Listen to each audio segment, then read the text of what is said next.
The views and opinions on The Craig L. Hayes Show do not necessarily reflect those of Westgate Resorts, ownership, or management. And now, on with the show. This is The Craig L. Hayes Show. And welcome, everybody. This is the Craig L. Hayes Show. That's who I am. It's showtime, the Craig L. Hayes Show. And that's what we're doing today. We've changed our format just a little bit, and we're going to do a couple things different from here on out. We've moved a couple things around on YouTube, changed some things, but it's all still just the same. It's the Craig L. Hayes Show, and we're talking about showbiz and backstage, what goes on behind the curtain. So today, I just wanted to make sure we thank a couple people. We are live here, being recorded from the Westgate Resort in Las Vegas, in Elvis Presley's dressing room in the International Showroom. And I'd want to thank a few people real quick before we do anything for giving us the privilege and honor of being able to do this show from this historic and iconic venue, and that's Cami Christensen. She is the president of the Westgate Resort here. And Dawn Rawl, she is the vice president of marketing and entertainment. Thank you, Don. And John Peer, who's the entertainment director and technical director for this room. Thank you, you three, for allowing me to be in here and do this interview about show business and keep our industry and what goes on in these showrooms, especially in this room, alive. Today, we're going to continue our behind the scenes, obviously, showbiz talk with a guy I've known for a few years and haven't really known him for a long time. But he's been in the business quite a while, and we're going to talk to him about where he came from and how he got into show business, what he's been doing, and on and on. It's all about showbiz. So today's guest, and I'd like to welcome him, is Richard Collins. Welcome. Thank you. It's good to be here. I'm glad to have you here. Well, this is Elvis's room. We're doing everything from now on. Which, you know, I make fun of some things, and I say things like, yeah, Joe Rogan, he's got millions of people listening to him, but is he in Elvis Presley's dressing room? No, I am. So there. I don't know if there's a win or lose, but I think that's a pretty good win on my spot. But anyways, so we're going to talk about showbiz. First, we'll start off when you were young. Where did you grow up, get raised, etc., and give let's talk a little bit about your evolution into showbiz. Yeah, it was a long evolution. I grew up in Massachusetts, Boston area, suburbs around there. Excuse me. Randolph. I am a Celtics fan. That's so you know. awesome. So, yeah. I'm a Celtics fan. I'm a sorry Cowboy fan. You know, sports is sports. Gotcha. But anyways, yeah, I grew up in the Boston area, and that's where I was born, Dorchester. And ended up, when I was 18, moving out to Las Vegas, you know. Came here, started experiencing just being young and being in Vegas. What was that like? What was the difference from being Boston as a youth and coming here, and then all of a sudden you're Vegas?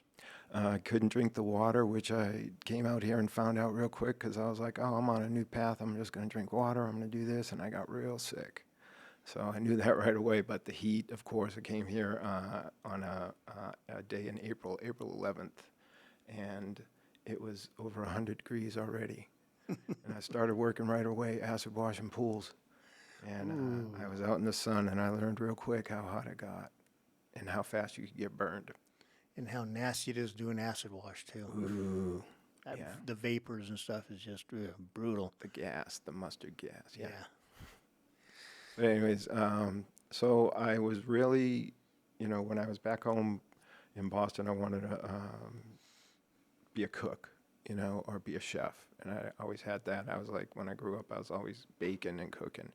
So I came out here. I ended up getting a job at the Riviera and working in the buffet and the main kitchen and stuff like that.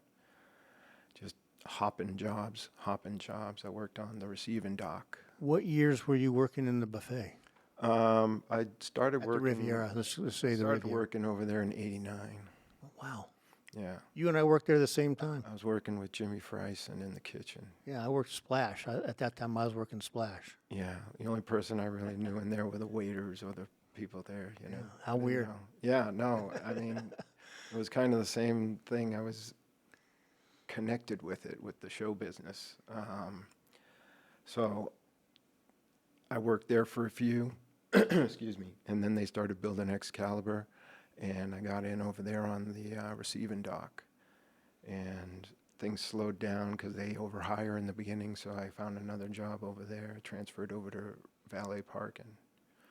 So I was valet parking over there for a few years. But one of the guys I knew over at the Riviera, he was friends with somebody else who was a stagehand, and I talked to them, and that's how I originally got in. I went and took the courses over at the community college so I could get on the B list, you know, and that's where my career started in show business. But I worked on the receiving docks for 15 years. Wow. Yep. So you got a Teamster pension started there too then. Yes. Nice. Yeah. Good job on that. That's not a bad pension either. You know, we got a good pension. They got a good pension. So. Well, I could have worked there. I mean, I could have did that job for 30 years, and then I would have been able to retire at 51, you know.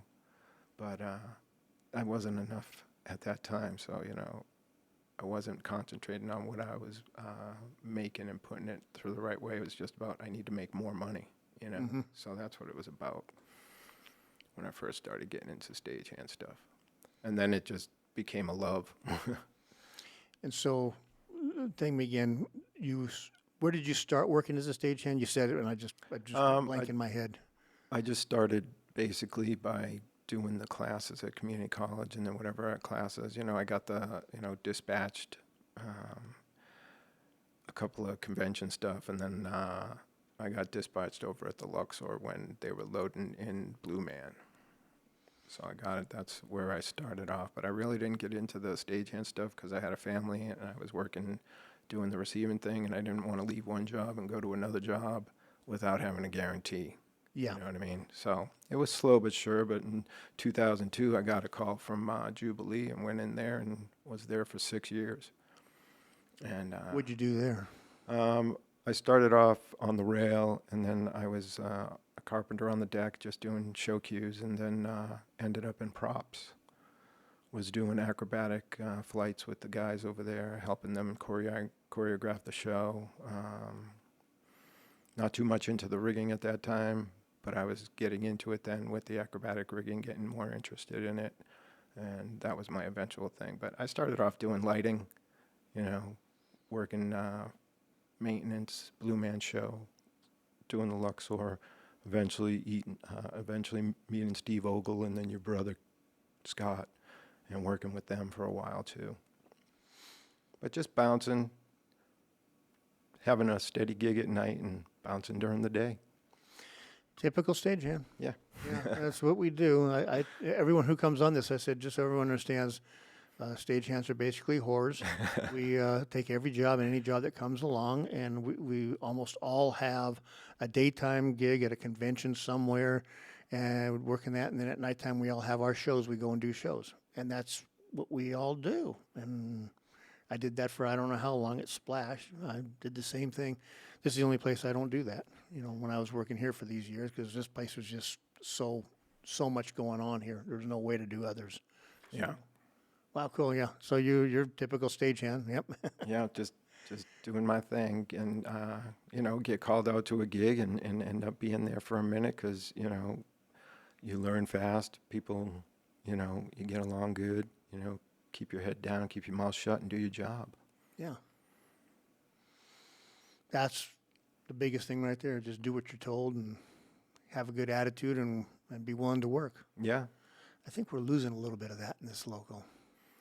You know, I think we've got. I've seen a change. I don't know if you guys have seen it out at the training trust or anything, but I've seen a little bit of a change, you know, in the people coming through, as far as their go get it. They're not greedy whores like we were. No, they no. Just, they just want to go and work a job and then go and then call it If good. they want to go and work, Yeah. they want to go and be on their phone. So, yeah, so you guys have seen that a little bit too. Yes, I mean, definitely. it's But too I mean, I'm bad. not calling anybody out, but I mean, it's everybody has that. Yeah. You know what I mean? That's fine. No, I've heard from other employers, payrollers and stuff, the same thing. They're like, we're the guys that are so greedy that we'll be here, we'll stay here for 4 days straight working. Oh, committed. Yeah. Committed. Because it was fun. It wasn't. You weren't just making money. You were having a good time. Yeah. Working hard and yeah. And part of what the audience is seeing. You might not be out there on the stage, but you're just a bigger part of the show as the entertainment themselves. Yeah. So it sounds like a lot of that's gone away. There's not as many greedy people like us that just want to work, make money. I think I don't know what's right and wrong. Wanting to have time in your life to yourself, but show business becomes your life if you do it right. But it's pretty simple too. yeah, It really is. Yeah. You get in there and the employer will put you through training if that's what's required. I got a lot of training during my years at Cirque du Soleil, and I was very appreciative for it because it's helped me create my life now, which is basically I go in, do some classes at the training trust, help with the rigging, help with the orientations, and enjoy my semi-retired life. it's nice when you can do that. But like you say, you're just working for your culinary hours and making sure you have insurance and stuff. That's. But I enjoy the being an instructor, and that's.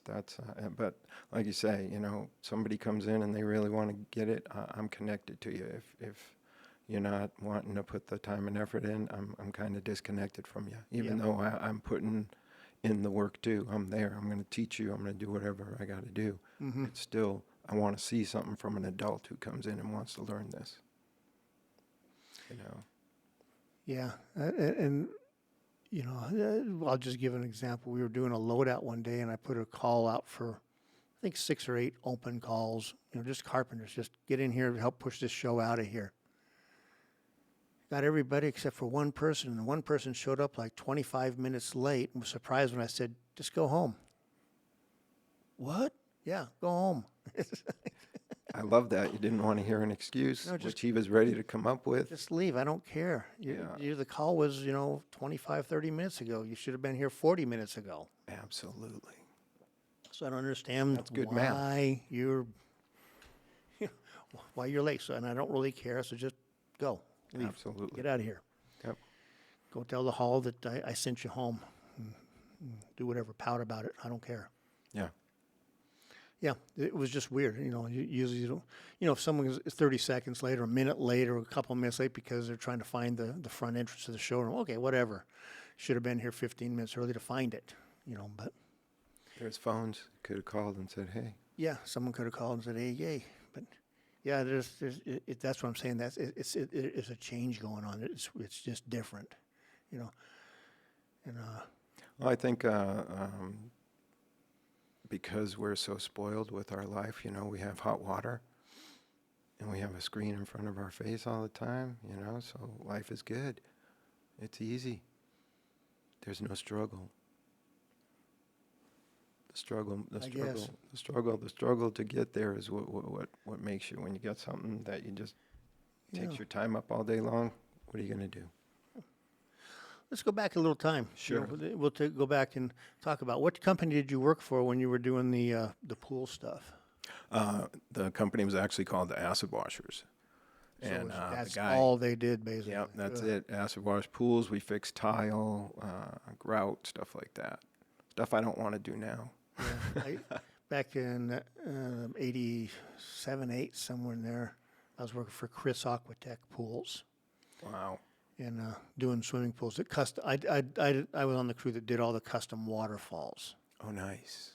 Like the 100,000. Back then, they were like $100,000 waterfalls and stuff inside people's houses and stuff. things like that. But So the brain surgeon that crazy. lived in town, he probably had one of those. uh, We did his pool. was that Rahanapur? I don't remember his name. I think it began with a L. Lonigan, Larnigan, Yeah, Lonigan. Lonigan. Lonnie Hammergren. Yeah, he had like his family painted in his pool. It was pretty cool. Yeah, we didn't do that one. He had a weird backyard. Yeah, he had a strange backyard. No, that's cool. No, it's paying dues, doing that and then trying to find other things. And then you moved into doing the Teamsters. We're just going to go through them a little bit. No, I entered the culinary first when I was working at the Riviera. So I had a couple of years in the culinary. I didn't get vested though. Lost that. Then I just find it so funny. We were there at the same time. And that's the buffet It's that was funny, I work with- upstairs, up the escalators, right? Yeah. Yeah. Yes, absolutely. Yeah. Cutting the prime rib, Man, I probably saw you there how many times and don't even realize, saw you there. Probably in Way the back halls. then. Well, no, up there because that's where we would go take our meal breaks and stuff. At one point, we were allowed to go up there while they were. Oh, you remember the Cajun cook in the Helps Hall? I didn't go to the helps hall. Oh, okay. I stayed away from the EDR there. Yeah. It was Well, back then it was atrocious. the Helps Hall. It didn't become the EDR until we got corporate. Yeah. The helps hall though, it was probably one of the worst in town. It was disgusting in there. I never went down there for anything. I'd walk over to the food court and go get a hamburger from Burger King before I'd go down there. Yeah, so I ended up leaving that job and going and working over at Excalibur on the dock. Got a Teamster gig over there, Okay. and that didn't work out. I ended up getting laid off, and then I worked the valet parking at Excalibur for 3 years. That had to be some pretty good dough. Well, it depended on, your seniority and what shift you worked, but it was good enough. Usually Friday, Saturday in the evening, Yeah, the show back then they had the King Arthur's tournament and the Lipizzaner Stallions.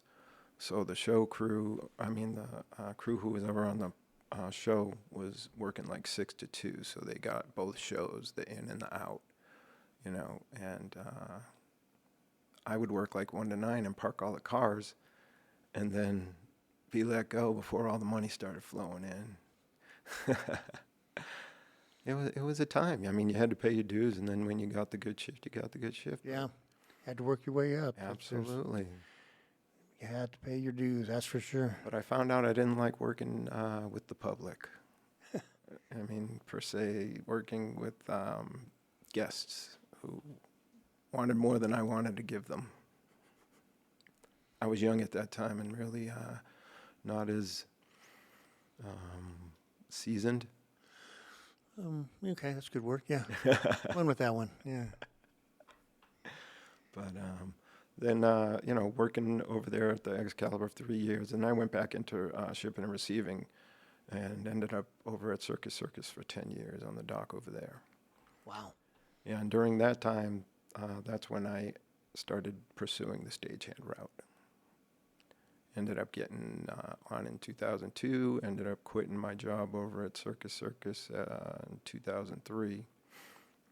But there was some conflict. I would work over at the Luxor, and I would work at Circus, and then back then they weren't the same company. Then they became the same company, or however it went. They were the same company, and then you couldn't work this many hours there and then go work over there. Yeah, this is the corporate thing. Yeah, Yeah. You can't work under the same. It's like that with Encore. Yes.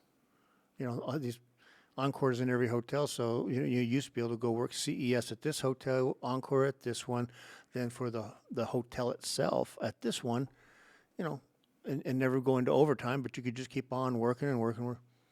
With Encore doing everything, man. You get an 8-hour shift, you're done. Bye. Yeah. You can work 40 hours for the week, you're And done. you got Bye. to keep track of your hours and make sure you let them know that you're going into overtime because you can't force them to pay you overtime. Yeah. It's a whole big thing. Yeah, and so I think it's cut down on people being able to, make the money they used to make on a lot of these places, bouncing from gig to gig and stuff. So because you can't You know, the shows aren't like they used to be either. You don't get show pay, so you're not just coming in for shows. You have to be there for 8 hours, and they don't like it that you're going and working another job or moonlighting or whatever. So that's the way corporations are. Mm-hmm. And I mean, they want you ready for them. You're hired by them, and they're paying you, and that's what they want. Yeah. But at the same time, you've hired me for 8 hours for here, period. After that, I'm done on my own. So, you know, that was my attitude on a lot of the places I worked. It's like, I'm only there for the X amount of hours. When I'm not there, you have no say. So, yeah, it's all interesting stuff. Things have changed, and they're going to keep on changing. You know, I hope they'll be for the better, but I'm kind of concerned. But You know, when I was working over at Circus and I was moonlighting with Jubilee, you know, I'd be really tired. So, you know, and somebody had told one of the managers that I was working at night, and then, you know, I wasn't coming in over there, and I was leaving early so I could go in over there and stuff like that. Well, I was playing the system, and I would take and I had a family medical leave of absence. So if I had to go, I had to go. You know what I mean? So I played the system, I played their thing, so eventually that's, you know, it was right or wrong. I was doing whatever I had to do to jump into the stagehand gig instead of busting my ass at Circus and then working over there. I wanted to do more stagehand stuff, you know. yeah, we all had to work a second gig before we got full time into being stagehands. But very cool. So, Richard, that takes us to the end of the first episode, and then we'll be back in just a few with It's Showtime, the Craig L. Hayes Show. Until then, Talbot, take it away. This is the Craig L. Hayes Show. So who's singing